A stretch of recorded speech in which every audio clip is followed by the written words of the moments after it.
Alabama, 1887. An elderly enslaved woman knelt in the mud while a wealthy plantation owner kicked dirt into her face.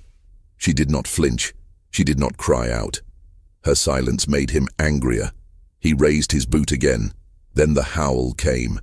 Deep, guttural, close. The kind of sound that makes grown men freeze. Something massive moved in the darkness beyond the torchlight. Eyes like molten gold watched from the tree line. The old woman whispered two words that made the plantation owner's blood run cold. "My son."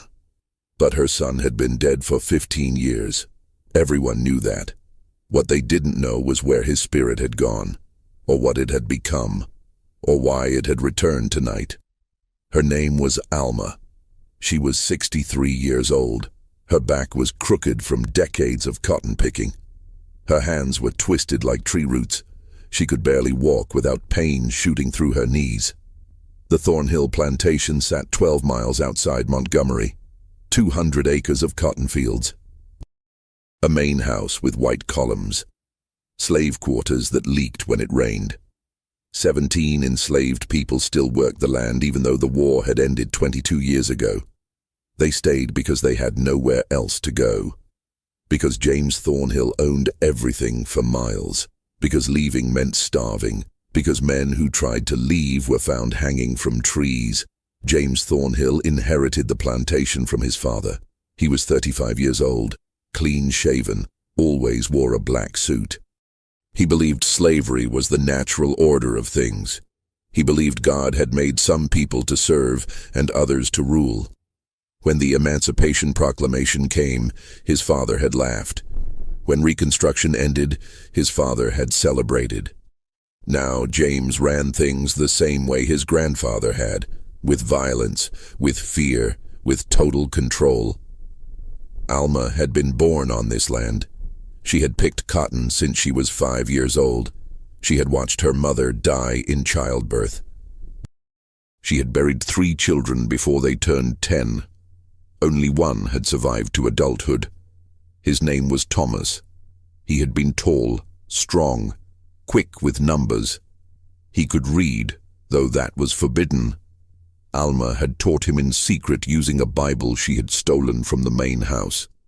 Thomas had disappeared 15 years ago. He was 19 years old when it happened. One day he was working in the fields.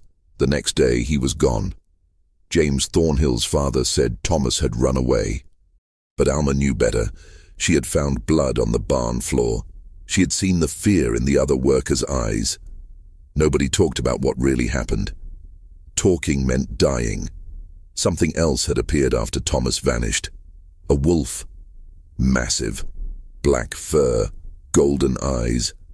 It was seen near the plantation at night. It never attacked the enslaved people. But 3 overseers had died over the years. Mauled, torn apart, found in pieces. James Thornhill doubled the night patrols. He set traps. He hired hunters. The wolf was never caught. It was never even seen clearly, just shadows, just howls, just the aftermath. Alma believed her son's spirit lived in that wolf. The others thought she was crazy from grief. But she felt it. Every time the wolf appeared, she felt Thomas near her, watching, waiting, protecting. Tonight would prove her right. The day started like any other. Alma woke before dawn in the slave quarters, a wooden shack she shared with 3 other women. The roof had holes. Rain came through, the floor was dirt. There were no beds, just piles of straw and torn blankets. She could see her breath in the cold air. Her body screamed when she stood up. Every joint hurt, every muscle ached. She was too old for this work, but stopping meant punishment, or worse. She walked to the well outside. The sun was just starting to rise. Orange light spread across the cotton fields. The plantation was quiet except for roosters crowing. She drew water from the well. Her hands shook. The bucket was heavy. She spilled half of it, carrying it back. James Thornhill was already awake. She could see lamplight in the main house windows. He woke early every day to inspect the plantation, to make sure his property was in order. That included the enslaved people. Alma went to the main house kitchen. She was supposed to help cook breakfast. Her job was to peel potatoes and wash dishes. Simple tasks for someone her age. But even simple tasks hurt now. The cook was a woman named Ruth, 40 years old. Ruth had been on the plantation her whole life, too. She moved quickly around the kitchen, cutting, stirring, checking the fire. "You look tired," Ruth said. "I am always tired," Alma replied. "Master Thornhill was asking about you yesterday, saying you move too slow, saying you are useless." Alma said nothing. She picked up a potato and started peeling. Her hands cramped. The knife slipped. She cut her thumb. Blood dripped onto the potato. "Careful," Ruth said. "Do not bleed on his food." Alma wrapped her thumb in a rag. She continued peeling. The pain in her hands got worse. She dropped the knife twice. James Thornhill came into the kitchen. He was dressed in his black suit. His boots were polished. His hair was slicked back with oil. He looked at Alma with disgust. "Why is she still working in here?" he asked Ruth. "She helps me, Master Thornhill. She does what she can." "She does nothing. Look at her. She can barely hold a knife." Alma kept her eyes down. She had learned long ago not to look plantation owners in the eye. It was seen as disrespect. Disrespect meant beatings. "I can work, Master," Alma said quietly. "You are a waste of space, a waste of food. You should have died years ago." The words hit Alma like fists, but she showed no emotion. Showing emotion gave men like James Thornhill satisfaction. "Get out of my kitchen," he said. "Go feed the pigs. At least you are good for that." Alma set down the potato. She wiped her hands on her dress. She walked out of the kitchen. Her legs barely held her weight. She moved slowly across the yard toward the pig pens. The sun was higher now. Other enslaved people were starting their work. Men headed to the fields with tools. Women carried laundry to the wash-house. Children fetched water. Everyone moved with their heads down. Nobody spoke unless spoken to. The pig pen was behind the barn. 6 pigs lived there in filth. The smell was overwhelming. Alma picked up a bucket of slop, kitchen scraps mixed with water. She poured it into the feeding trough. The pigs rushed over, squealing and pushing each other. Alma stood there watching them. These animals lived better than she did. They were fed. They were kept for a purpose. When they died, it was quick. A knife to the throat, then meat for the table. She thought about Thomas, about the last time she saw him. He had been carrying water to the fields. He had smiled at her. That smile was the last good thing she remembered. A voice broke her thoughts. "Still alive, old woman." She turned.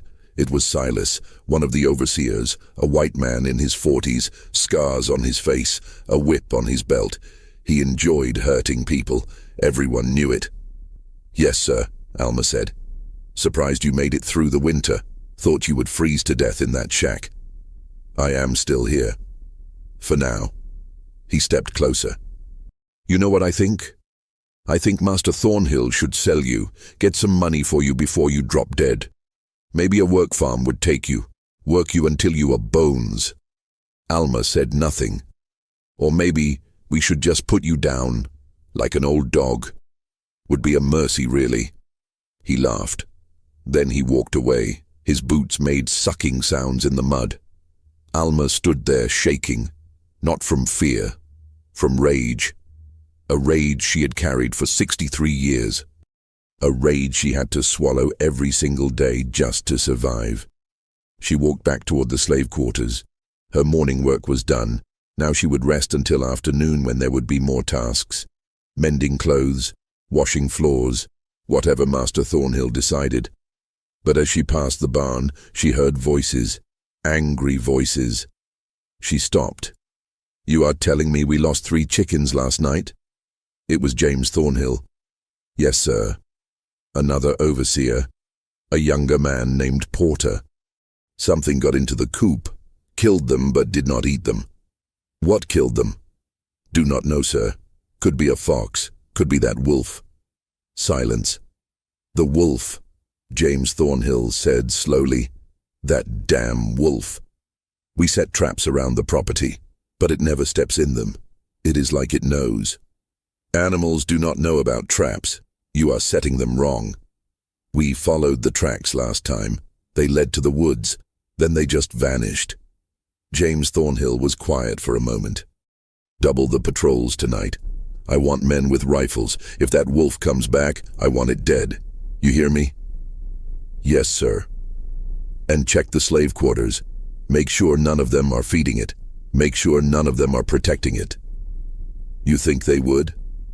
I think they are animals too, and animals stick together. Alma moved away from the barn before they saw her. Her heart was pounding. The wolf had been here last night. Close. Closer than it had been in months. She thought about Thomas again. About the blood in the barn. About the stories the old people used to tell. Stories about spirits. About transformation. About justice that came from the earth itself when human justice failed. Maybe she was crazy. Maybe grief had broken her mind. But she believed. She believed because belief was all she had left. The day dragged on. Alma mended a torn dress. She scrubbed the main house floors. Her knees screamed with every movement. By evening she could barely stand. Dinner was the same as always. Cornmeal mush. A piece of salt pork the size of her thumb. Water. She ate in the slave quarters with the others. Nobody talked much. Everyone was too tired. Ruth sat next to her. You should be careful, Ruth whispered. Why? Master Thornhill is in a mood. I heard him talking to his wife. He said he wants to clear out the old and useless, make room for new workers. He cannot buy new workers. Slavery is over. He does not buy them. He tricks them, promises them wages, then never pays. And if they try to leave, he has them arrested for theft. Says they stole from him. The sheriff is his cousin. It always works. Alma finished her food. It does not matter. I will die here anyway, just like everyone else. Do not say that. It is true. Ruth said nothing else. She knew it was true too. Night fell. Alma lay down on her straw pile. The other women were already asleep. She could hear them breathing. She could hear rats moving in the walls. She closed her eyes. But sleep did not come. She thought about Thomas, about the wolf, about James Thornhill's words earlier. You should have died years ago. Maybe he was right. Maybe she should have. What was the point of this life? What was the point of suffering with no end? Then she heard it, a howl, long, low, mournful, the wolf. She sat up. The other women stirred but did not wake. Alma stood. Her body protested, but she ignored it. She walked to the door. She opened it slowly. The night was cold. Stars filled the sky. The moon was almost full. She could see the fields, the barn, the main house in the distance. Another howl. Closer this time. Alma stepped outside. She walked toward the sound. Her feet were bare. The ground was cold and muddy. She did not care. She passed the pig pen. The pigs were agitated. They squealed and ran in circles. Something had spooked them. She reached the edge of the cotton fields. The stalks were dead now, harvested months ago. The field was just empty dirt and dried plants, movement in the darkness, something massive, low to the ground. The wolf stepped into the moonlight. It was bigger than any wolf should be, taller than her waist. Its fur was black as ink. Its eyes glowed gold. Steam rose from its mouth in the cold air. Alma stood still. She was not afraid. She had never been afraid of this wolf. Thomas, she whispered. The wolf stared at her. Its eyes were intelligent, aware. They were not the eyes of an animal. Tears ran down Alma's face. Is it really you? The wolf took a step closer. Then another. It was 10 feet away now. She could smell it. wild, earthy, like the forest. "They killed you," she said. "They killed you and they lied about it, and I could not do anything. I could not save you." The wolf lowered its head. A sound came from its throat, not a growl, something softer, almost like a whimper. Alma took a step forward. Her hand reached out, shaking, trembling. The wolf did not move. Her fingers touched its fur. It was warm, real, solid. "My son," she cried. "My boy." A gunshot exploded in the night. The bullet hit the ground near the wolf. Dirt sprayed up. The wolf turned and bolted. It vanished into the darkness in seconds. Alma spun around. James Thornhill was running toward her with a rifle. Porter was behind him with a torch. "Did I hit it?" Thornhill yelled. "No, sir," Porter said. "It is gone." Thornhill reached Alma. He grabbed her by the arm. His grip was like iron. "What the hell are you doing out here?" "Nothing, master. I heard a noise." "You were talking to that animal. I saw you. You were talking to it." "No, master." "You were." He shook her. Her teeth rattled. "You are feeding it. You are protecting it." "I am not." "Liar." He threw her to the ground. She hit hard. Her shoulder made a cracking sound. Pain shot through her body. "Please," she gasped. "That wolf has killed my livestock. It has killed my men, and you are helping it." "I am not. I swear." He kicked her in the ribs. She coughed. Blood came up. "Master Thornhill," Porter said, "maybe we should—" "Shut up." Thornhill pointed the rifle at Alma's head. "Maybe I should just end this now, put you down like the useless animal you are." Alma looked up at him. She saw no humanity in his eyes, just hate, just cruelty. "Do it," she said quietly. That surprised him. "What?" "Do it." "Shoot me. I am ready." He stared at her. Then he lowered the rifle. "No, that would be too easy. You are going to suffer first." He turned to Porter. "Lock her in the cellar. No food, no water, 3 days. Let us see if she is still loyal to that wolf when she is starving." Porter hesitated. "Sir, she is old. She might not survive. Then she dies. I do not care." They dragged Alma across the plantation. Her body screamed in agony. They opened the cellar door. It was a hole in the ground beneath the barn, completely dark, completely empty. It smelled like mold and death. They threw her down the stairs. She tumbled, hit the floor, lay there gasping. The door slammed shut above her. A lock clicked. Darkness. Complete. Total. Absolute darkness. Alma lay there for a long time. She might have passed out. She was not sure. When she opened her eyes again, she could not tell if they were open or closed. It was that dark. Her ribs hurt. Her shoulder hurt. Everything hurt. She thought she might die here, and maybe that would be okay. But then she heard it again. Faint, distant, but there. A howl. The wolf was still out there. Thomas was still out there. And as long as he was out there, she would hold on. She had to, because she realized something in that darkness, something important.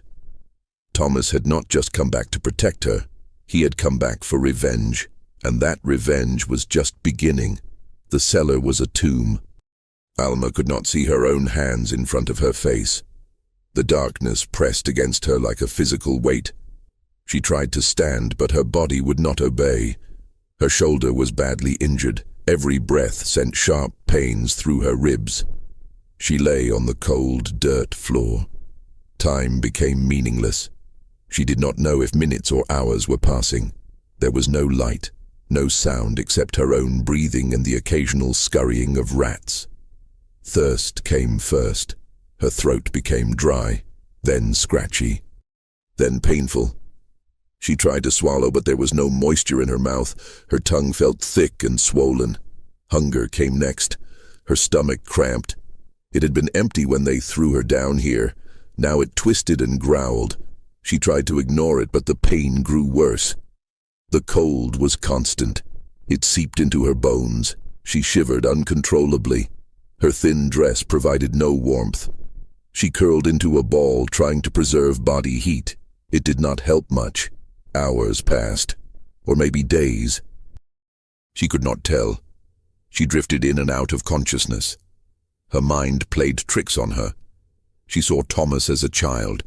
She heard his voice. She felt his hand in hers. Then she would wake and remember.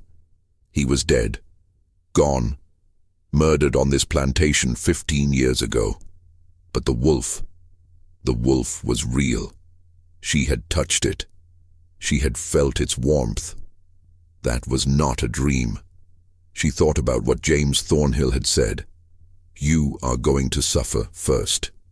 She had suffered her entire life. What was 3 more days? What was dying slowly in a dark hole compared to 63 years of slavery? Maybe this was mercy. Maybe death would finally free her. But then she thought about Thomas, about the wolf, about the way it had looked at her with those golden eyes. He had not moved on. He had not found peace. He was still here, still tied to this place, still protecting her. If she died, what would happen to him? Would he finally be free? Or would he be trapped here forever? She had to survive. Not for herself, for him. Alma dragged herself across the floor. Her hands searched the darkness. She found a wall, stone, damp. She felt along it looking for anything. A crack where water might seep through. A hole where air came in. Nothing. She kept searching. Her fingers touched something soft. She pulled back. A rat. It squeaked and ran away. She continued along the wall. Then her hand touched something different. Wood. A shelf, maybe. She felt upward. There were objects on it. She grabbed one. A jar. Empty. Another jar. Also empty. Then she found something else. A small tin cup. She shook it. Liquid sloshed inside. Water. Old water. Probably stagnant. Probably full of things that could make her sick. She did not care. She brought it to her lips. She drank. It tasted like rust and dirt. She drank it all. It was not much. Maybe 4 ounces. But it was something. She set the cup down. She felt a little stronger. Not much, but a little. She lay back down on the floor. She closed her eyes. Sleep came in fragments. She dreamed of the plantation burning. She dreamed of James Thornhill screaming. She dreamed of the wolf standing over his body. A sound woke her. Footsteps above, voices, muffled through the floor. She has been down there 2 days now. It was Ruth's voice. Master's orders. That was Porter. She is going to die. Maybe that is the point. It is murder. Watch your mouth. You want to end up down there with her. Silence. Then the footsteps moved away. 2 days. She had been down here 2 days, 1 more to go. If James Thornhill kept his word, if he did not just leave her here to rot. The pain in her body had evolved. It was no longer sharp. It was dull, constant, numbing. She was shutting down. Her body was giving up, but her mind held on. She thought about Thomas. She replayed every memory she had of him. His first steps, his first words, the way he laughed, the way he used to sneak books into the slave quarters and read by candlelight. He had been smart. Too smart. That was dangerous for an enslaved person. Smart slaves asked questions. They saw the contradictions. They wanted freedom. James Thornhill's father had noticed. He had called Thomas uppity. He had said Thomas needed to be broken, needed to learn his place. Alma had begged Thomas to be careful, to keep his head down, to pretend he was simple, but Thomas had refused. He said he would rather die free than live as a slave. He got his wish. He died. But he never got freedom. Or maybe he did. Maybe the wolf was his freedom, a form without chains, a power that could not be controlled. Another sound. Different this time. Not footsteps. A scratching. Like claws on wood. Alma sat up. Pain screamed through her body, but she ignored it. The scratching continued. It was coming from above, from the cellar door. Then a howl, close, right above her. The wolf. "Thomas," she whispered. The scratching became more frantic. The wolf was trying to get in, trying to reach her, but the door was thick. The lock was solid. Even a creature as powerful as the wolf could not break through. Then voices, shouting. "It is here! The wolf is here! Get your rifles!" Where did it go? It was just at the barn. Gunshots. 3, 4, 5. The sounds echoed across the plantation.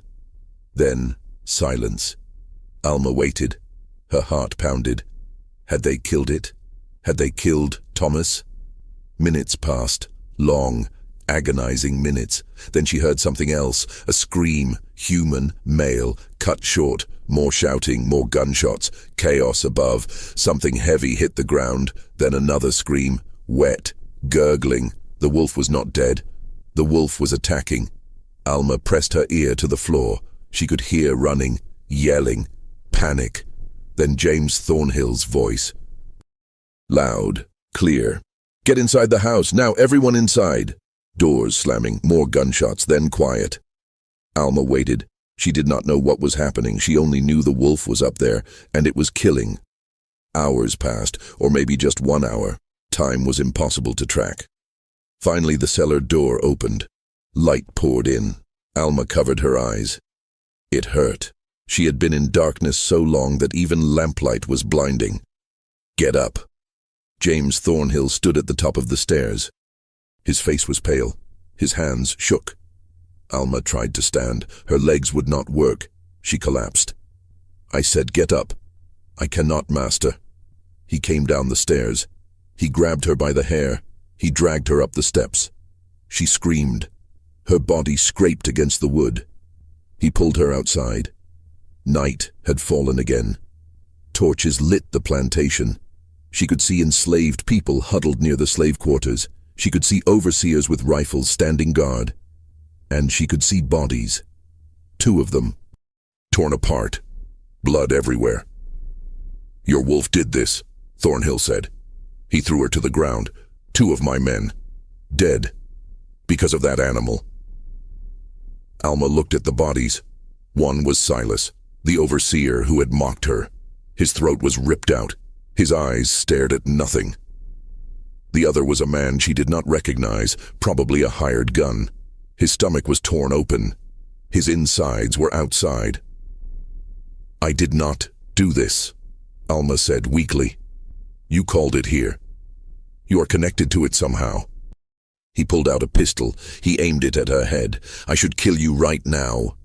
"Then do it," she said. Her voice was barely a whisper. "I am ready to die." His finger tightened on the trigger. Then he stopped. "No, I have a better idea." He turned to Porter. "Tie her to the whipping post. We are going to use her as bait." "Sir, that wolf wants her. It came here for her. So we are going to give it what it wants. And when it comes, we will be ready." Porter hesitated. "Master Thornhill, she can barely stand. This seems—" "Do it, or you will be tied up next to her." Porter moved forward. He lifted Alma. She weighed almost nothing now. 3 days without food or water had withered her. He carried her to the center of the plantation yard. The whipping post stood there, a thick, wooden pole driven deep into the ground. Dark stains covered it, blood from countless beatings over the years. Porter tied her wrists to the post. The rope bit into her skin. He tied them high so her feet barely touched the ground. All her weight hung from her damaged shoulder. The pain was unbearable. "I am sorry," Porter whispered. Alma said nothing. She had no strength left to speak. James Thornhill positioned his men around the yard. 6 of them, all with rifles, all pointed toward the darkness beyond the torchlight. "When that wolf comes, you shoot it," Thornhill said. "You shoot it until it stops moving. You understand?" The men nodded. They looked scared. They had seen what the wolf could do. Thornhill stood near the main house porch. He held a rifle himself. His eyes scanned the darkness. Hours passed. Alma hung from the post. Her consciousness faded in and out. The pain became background noise. Everything became distant, unreal. She thought about her mother, about her children who had died young, about Thomas. She thought about the plantation, about the cotton fields, about the generations of people who had suffered here, worked here, died here. This land was soaked in blood, in pain, in injustice. Maybe that was why Thomas had come back, not just for her, for all of them, for everyone who had been broken on this land. The moon rose higher, full, bright. It cast silver light across the plantation. Then she heard it, a howl, long, low, coming from the woods. The men tensed. Rifles came up. Eyes searched the darkness. "Stay ready," Thornhill said. Another howl, closer. Alma lifted her head. She looked toward the sound. "Thomas," she breathed. Movement in the shadows, something massive, circling, staying just beyond the light. "I see it," one of the men said. His voice cracked with fear. "Hold your fire until it comes into the light," Thornhill ordered. The wolf moved closer. Alma could see its shape now, enormous, powerful. It moved like liquid shadow.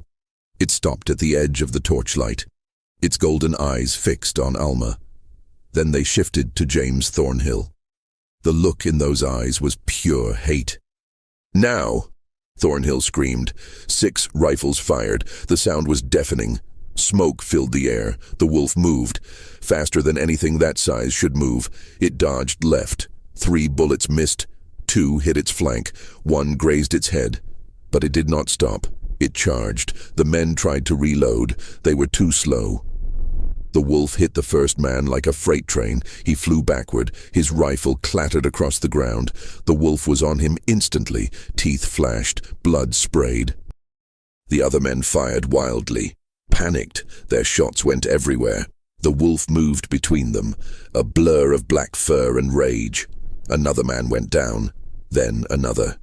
Screams filled the night. James Thornhill ran for the main house. He reached the porch. The wolf cut him off. They faced each other, man and beast.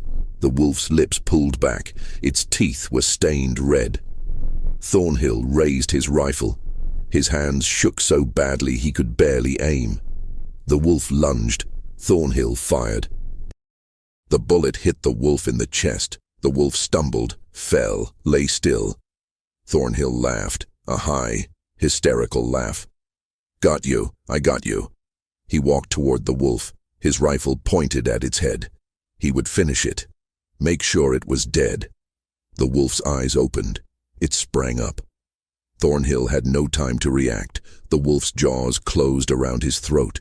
It shook him like a rag doll. Bones snapped. Blood poured. Thornhill made a wet, gurgling sound. His rifle fell. His body went limp. The wolf dropped him. He hit the ground and did not move.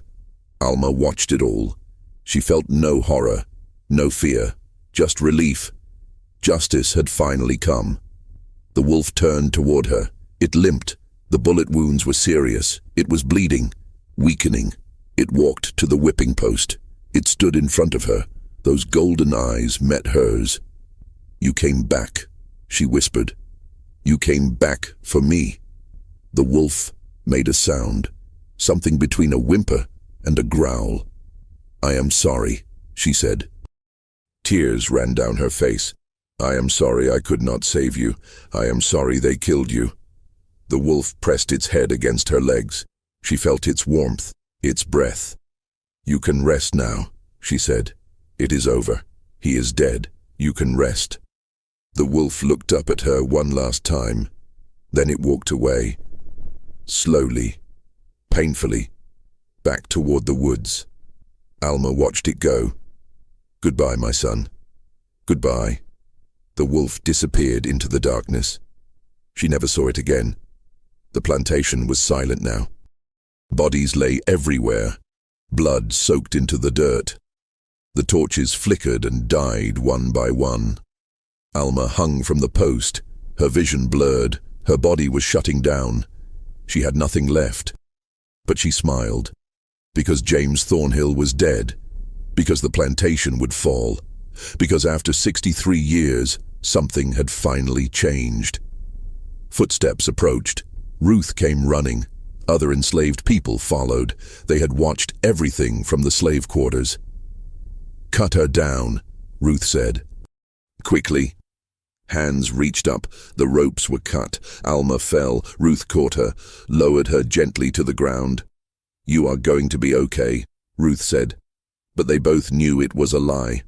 Alma was dying. Her body had been pushed too far. 3 days without food or water. Beaten, hung from a post. She had minutes left. Maybe less. "The wolf," Alma whispered. "Did you see it?" "Yes, we all saw it." "That was Thomas. That was my son." Ruth nodded. She did not argue. "I know. We all know." Alma's breathing became shallow. "What happens now?" "We are free. Master Thornhill is dead. His men are dead. We can leave." "Where will you go?" "North, anywhere. It does not matter. We will be free." Alma smiled. "Good. That is good." Her eyes closed. Her breathing stopped. Her body relaxed. She was finally free too. Ruth held Alma's body for a long time. The other enslaved people gathered around. 17 souls who had lived in chains, who had watched their families torn apart, who had survived through cruelty and terror. Now they stood in silence. The only sounds were the wind and the crackling of dying torches. "What do we do?" someone asked. Ruth looked up. Her face was wet with tears, but her eyes were hard, determined. "We bury our dead. Then we burn this place to the ground." They worked through the night. They dug a grave for Alma behind the slave quarters. Deep, respectful. They wrapped her body in the best blanket they could find. They laid her to rest as the sun began to rise. Ruth said words over the grave. She was not a preacher, but she knew the Bible. "The Lord is my shepherd. I shall not want. He makes me lie down in green pastures. He leads me beside still waters. He restores my soul." The others repeated the words. Some cried. Some stood silent.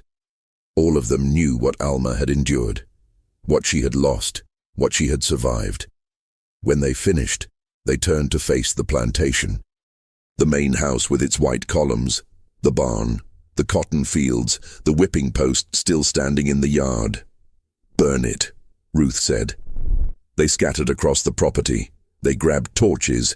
They lit fires in every building. The slave quarters they left alone. Those they would need for one more night. But everything else burned. The main house went up fast. The wood was old and dry. Flames climbed the walls. Windows exploded. The roof collapsed inward with a roar. The barn burned next. Then the storage sheds, the cotton gin, the overseer houses. Fire consumed everything. Smoke rose into the morning sky like a black pillar. The enslaved people stood and watched. Some smiled, some laughed, some just stared in disbelief. James Thornhill's body still lay in the yard.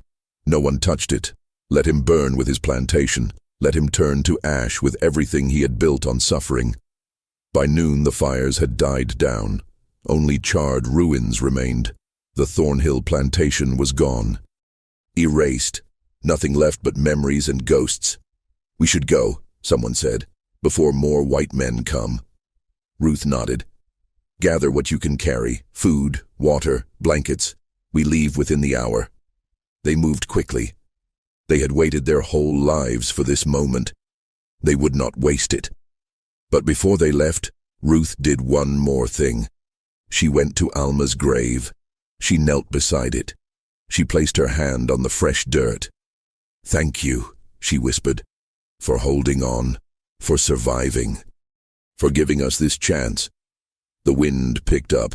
It moved through the dead cotton fields. It carried the smell of smoke and ash.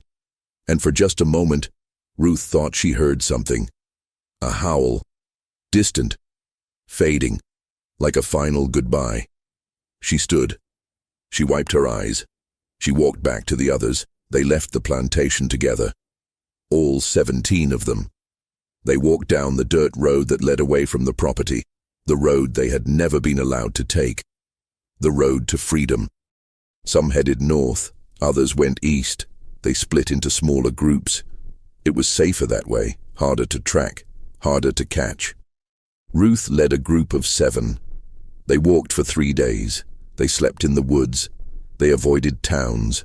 They drank from streams. They ate what little food they had brought.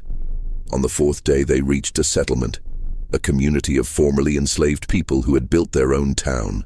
Small, poor, but free. They were welcomed, given shelter, given food, given hope. Ruth found work as a cook. Others found work in fields they now owned themselves. Children went to school for the first time. People learned to read, to write, to dream. Years passed. The story of the Thornhill plantation spread. People heard about the wolf, about the old woman who had been tied to the whipping post, about the fire that consumed everything. Some said it was justice, others said it was murder. Some said it was both. Ruth grew old in that settlement. She married. She had children. She lived to see them grow up free. Something her mother never saw, something Alma never saw. But she never forgot. She told the story to her children, and they told it to their children. The story of Alma, the story of Thomas, the story of the wolf. And sometimes on quiet nights when the moon was full, people in that settlement would hear howling in the distance, deep, mournful, protective. They said it was Thomas, still watching, still guarding, making sure no one ever forgot what happened, making sure no one ever forgot the price of freedom. 20 years after the fire, a journalist came to the settlement. He was writing a book about slavery, about Reconstruction, about the violence that continued even after emancipation. He interviewed Ruth. She was 60 years old now, gray hair, deep lines in her face. But her mind was sharp. Her memory was clear. "Tell me about the Thornhill plantation," he said. Ruth sat in her small house. A fire burned in the hearth. She looked into the flames as she spoke. "It was hell," she said simply, "a place where people were worked to death, where children were sold away from their mothers, where asking for kindness meant a beating." And the fire, the deaths. James Thornhill was a monster. He kept us in chains long after the law said we should be free. He beat us, starved us, killed us. What happened to him was what he deserved. Some people say a wolf killed him, that it killed several men that night. Ruth smiled. "Some people say a lot of things. But you were there. You saw it. What really happened?" Ruth was quiet for a long time. Then she spoke. "There was an old woman named Alma. She had a son named Thomas. Thomas was smart, too smart. The Thornhills did not like that, so they killed him. Made it look like he ran away, but Alma knew. Mothers always know. And Thomas came back, not as a man, as something else, something wild, something free. He came back to protect his mother, to punish the people who killed him." "You are saying the wolf was Thomas? That is what you believe?" "I am saying that justice comes in many forms. Sometimes it comes from courts and laws. Sometimes it comes from the earth itself, from the spirits of those who were wronged." The journalist wrote everything down, but he did not include this part in his book. He thought people would think he was crazy, that Ruth was crazy. But he kept the notes. And years later, after he died, his grandson found them. The grandson was a writer too. He decided to investigate. He went to Montgomery. He searched through old records. He found mentions of the Thornhill plantation. He found newspaper articles about the fire, about the mysterious deaths. He found something else too, reports from hunters, from travelers, from people who lived near where the plantation had been, reports of a wolf, a massive black wolf with golden eyes.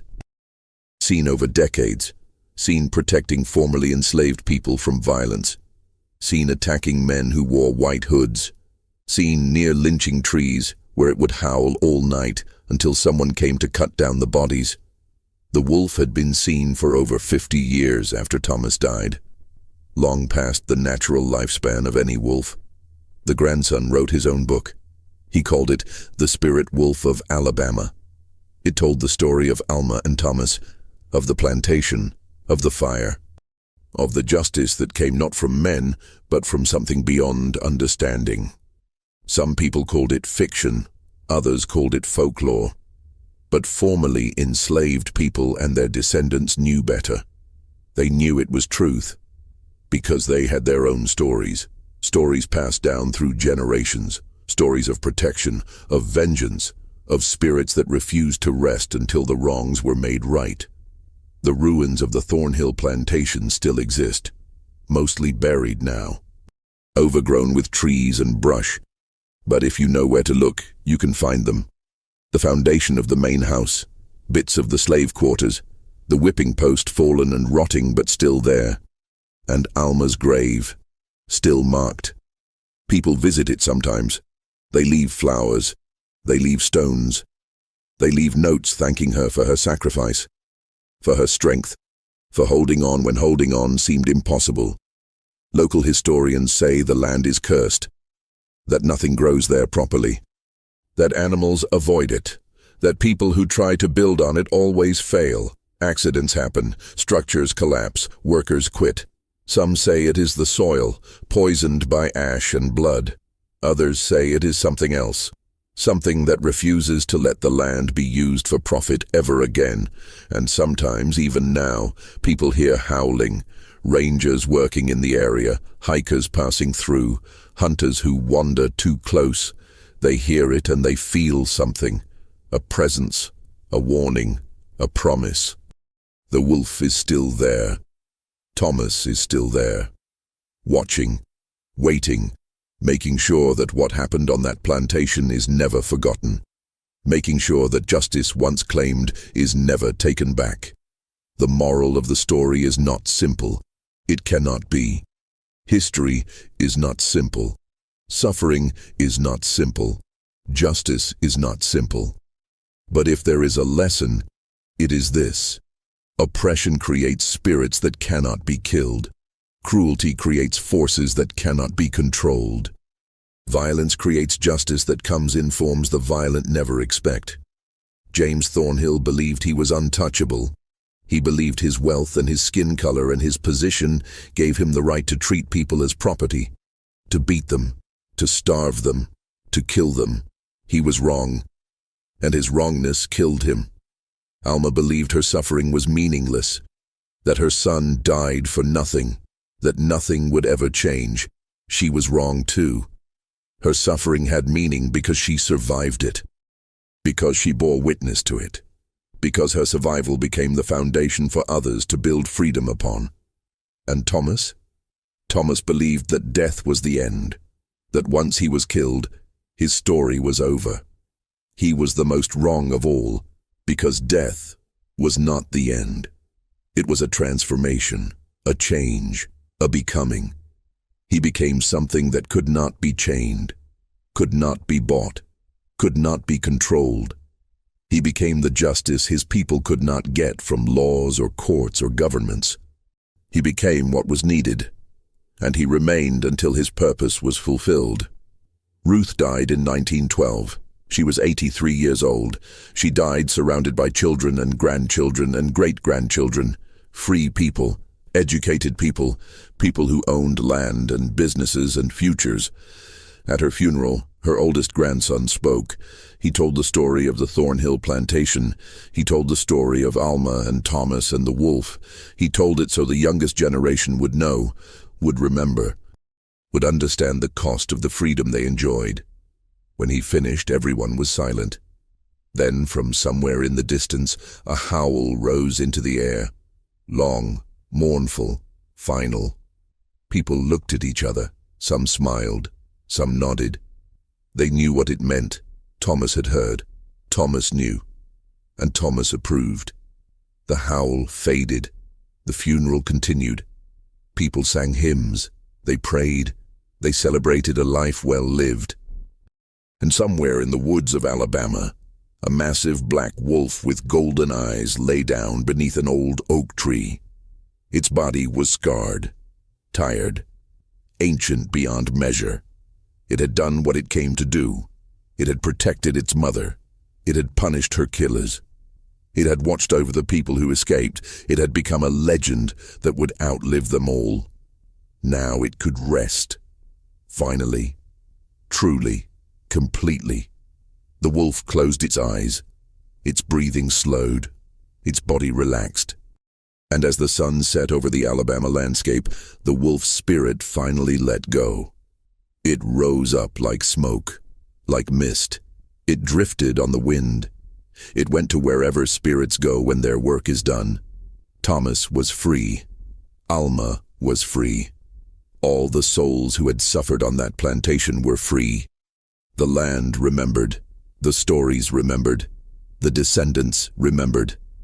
And that memory became a weapon, a shield, a warning to anyone who thought that cruelty could last forever. That injustice could go unpunished, that the oppressed would remain silent. Because they would not. They could not. They were witnessed by the earth, by the trees, by the spirits of those who came before. And those spirits were watching, always watching, ready to rise again if needed, ready to howl in the darkness, ready to show their teeth, ready to remind the world that some debts must be paid, some wrongs must be righted, some justice cannot be denied, no matter how long it takes. No matter what form it takes, no matter who tries to stop it, justice comes. In the end, always, and when it does, it has teeth. Some days feel off, like I'm standing but still falling. A little pain, a little tired, and no one to tell it all to. There are days that feel unsteady, like I'm drifting out of place. Every step just feels so heavy, with a smile I have to fake. A little hurt I keep inside me, a little weight I always hide, and 1,000 quiet worries I've been holding deep inside.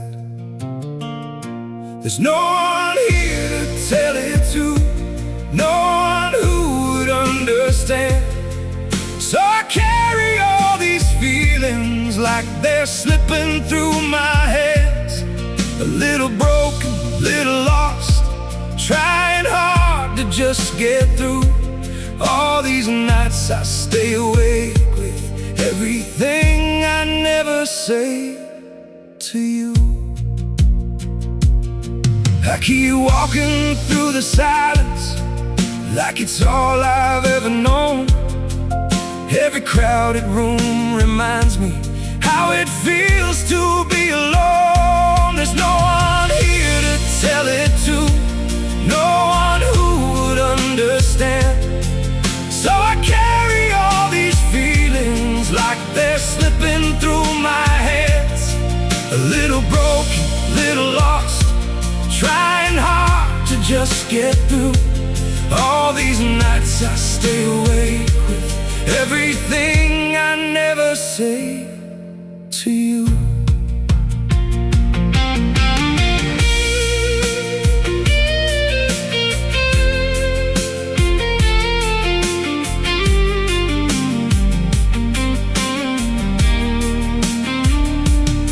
Maybe one day I'll be stronger, maybe I'll learn how to speak, but for now I keep it buried in the parts of me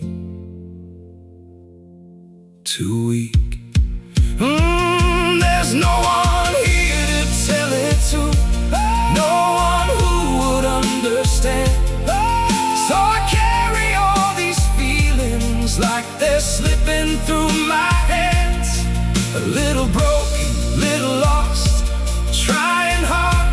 just get through all these nights I stay awake with everything I never say to you.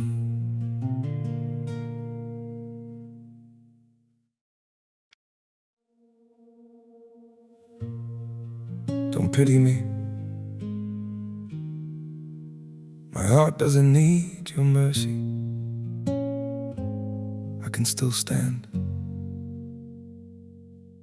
on my own.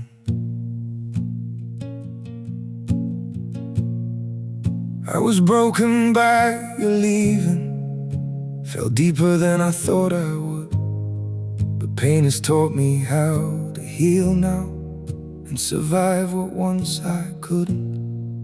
You don't have to look back sadly, don't reach out with guilty hands. What you shattered made me stronger. Now I rise where I once collapsed. My heart doesn't need your pity, not another empty sign. I've got enough strength left within me to rebuild this life of mine. My feet are steady through the sorrow. I can stand through all the pain. You don't have to save me, darling. I'll learn to breathe again.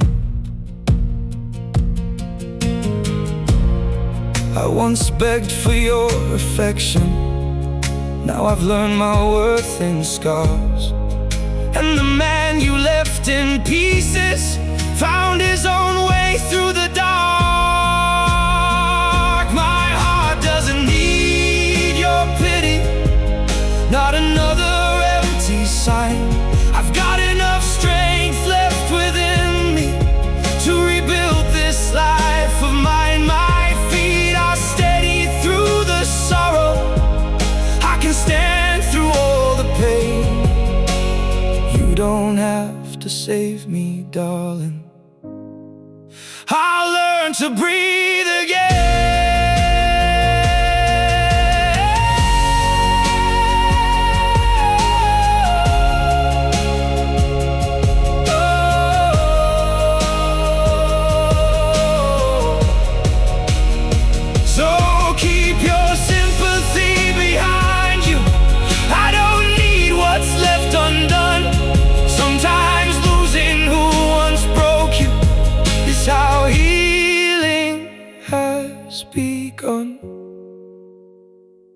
My heart doesn't need your pity, not another empty sign.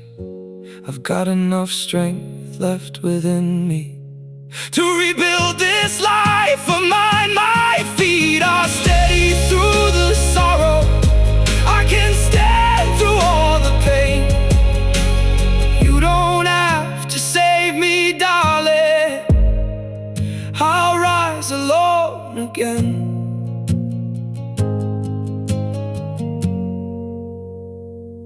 I'll rise alone